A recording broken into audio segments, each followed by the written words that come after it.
Hello guys, Wahoo here, and today in this bit video I'm gonna show you off my Lacerate champion in Path of Exile. And first of all, I'm only 72, so this is it's just entering endgame, but I'm gonna show off a little bit of gameplay. Still, it's very strong, and you might wanna think, why are you going to dry lakes? That's not hard at all, but it's just to show off the gameplay or the video, the Lacerate, how, like, what it is. It is a little bit like Reeve, if you know that skill. It's a little bit like that, but it has a little bit of a different difference to it. Not much, but it can do something cool that Reeve can't, and also Reeve can do something that Lacerate can. So that's why it's more or less the same, but yeah. So you have seen a little bit how the build works. Let me go back to my handout to show off my passive tree and my gear and such on. Okay, so first of all, I'm gonna show you the passive tree that I have right now. As you can see, we went champion for the fortify, so we always have fortify. And a side note, the unique belt that CWDT is making, I find it's gonna be very funny to have this note on the Slayer. On the champion. To always have fortify, then you should always have onslaught. That's just a side note, nothing to do with the build. It was an idea I had the other day. As you can see, we went for the fortify as fast as we could. But how I went by building this, I'm going to show you right here, is that I went through this. I went as fast as I could to the Art of Gladiator, because it ignores all movement penalty from armor, which is very nice for leveling. Took a little point in here, went for the dual wielding nodes right here, and went as fast as I also could to go down to the offhand and main hand damage here. We went for the leech, and I actually finished up all this before I went into here.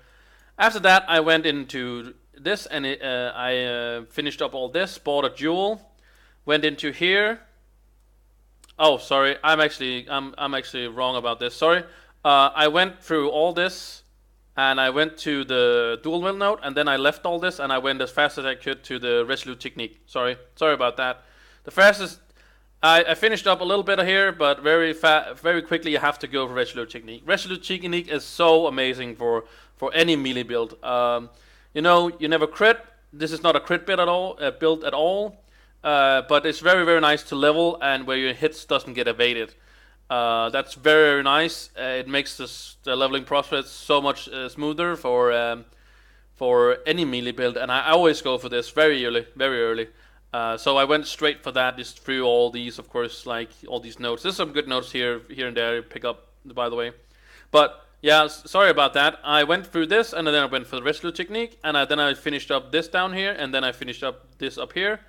Then I picked up the notes around here, and now I'm going up here and going through here. And as you can see, for my passive tree, I disappeared, I know. But this is how it looks. So I'll show you guys really quick. Sorry, I am still using the other one. Sorry, there we go. This is the passive tree that it looks in the filled build. This is up here is what I am missing and what I'm getting. I actually have a few points here that I'm not needing. But yeah, going up here through this and all of this, yes. It's very good. That's last time. I just need the AoE here, and a little bit of more health there, to be done with the build. So this, of course, this passive tree, I'm just gonna remove it real quick so you can see me again. There we go. I'm back. This is, of course, gonna be a link in the description. To finish up the build, I am going to pick up this, which gives me the damage. Well, it also gives me my allies, but it gives you too, and also give the movement speed, which is very nice. because I haven't completed Merciless Labs yet, but I will in very soon. The next thing, of course, if I do have the next, what's it called, the Uber Lab, then I will of course take this. I think these two are very much very good, both of them. Very much so. Yes. So that was the passives. Let me talk a little bit about my gear, because it's a little bit different to Reeve. If you're familiar with Reeve, with Lacerate you can't use daggers, so that's why it's not a crit build. But you can use axes, and that's what makes it interesting. This little here is called a Soul Taker, and I'll put it right down here. You can better see it. It's a Soul Taker, and Soul Taker are very nice. I always wanted to have a Soul Reaver and the Soul Taker, and now they're pretty cheap. I think I got mine for 20 chaos or 25 chaos or something like that. And the awesome thing about Soul Taker is that I can run Hatred, and I can run Herald of Ice and Herald of Ash. You can also do a variant where you use something different, like a Blasphemy with with a curse on it. Could be like Vulnerability, or if you want to be more tanky, you can use, or you don't want to use Endurance Cry. You can get Endurance Charge from that by using Warlord's Mark. But I just went for the Heralds this time around. And since I'm reserving 100% of my mana, this one makes it so that even insufficient mana doesn't prevent my melee hits, my melee abilities. So Lacerate here is if you can see in the top it says Lacerate, then it says attack, AoE, and melee. The important part is this is attack. So when it says attack, these things it becomes usable even though I have reserved 100% of my mana. To note is that let me see where I can find Blood Rage, for example. Blood Rage right here. It doesn't say, it's a spell duration, and that's why I need to have Blood Magic on it. This is a Blood Magic. I'll put it right here. This is Blood Magic. I can't use it if I don't. You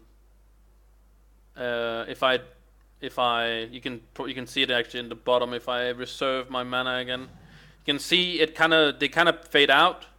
But it doesn't do that here because I have it on Blood Magic. But if I take the Blood Magic gem out, I can't use it. Spirit is spent. I can't use it. It says Spirit is spent. That means that my what's it called? I have no mana. So I can use my Lacerate as much as I want. It doesn't cost me any mana at all, even though I don't use Blood Magic on it. Also, I can use my Totem, and I can use my Leaf Slam. And it doesn't cost me anything at all. So it's like having Blood Magic without using Blood Magic, in that sense. So I have a rare axe here. Almost everything is rare here, except the belt, because I was missing a little bit of intellect. Intellect in this build, and also dexterity is very hard to come by in this build because you're not really passing through a lot. So you really have to pick it up on your gear, or yeah. So that's why I have this belt. It's not really because of the leech or anything like that. It's more just getting the stats. I could get a better rare belt than this one is, but I couldn't really get it from the other because my items here are pretty good, but at least decent. So I have this 6-link chest. It's pretty cool. I bought it for pretty cheap. Have some gloves. It's pretty much standard rare gear. Rest of it, it's just a Soul Taker that is unique, that you really need. I also bought for my money. I bought a Taste of Hate, which I'm very excited about. It does a lot of damage, and it's a very great, what's it called? A very great flask. That's what it's called. But if you don't have the money because it's very expensive, I suggest you use some other genuine flask. You can use an Onslaught flask or something like that. Or maybe even a granite if you want to do that, or whatever. It's really up to you, to be honest with the flask. But I just wanted to show the Taste of Hate that it's a great option for this build, at least. Anyways, that was more or less the build guide. I would tell you everything. The build link, the passive is gonna be in the comments, and also the build and the links to the builds, whatever I used, and so on. And feel free to like and comment and stuff like that. And also, if you want, catch me live. There's also a link in the comments. Find me live. I do stream Paths of Exile. I'm also streaming other games now and again, but mostly Paths of Exile. I will just want to say thank you so much for tuning in, and I'll see you in the next video.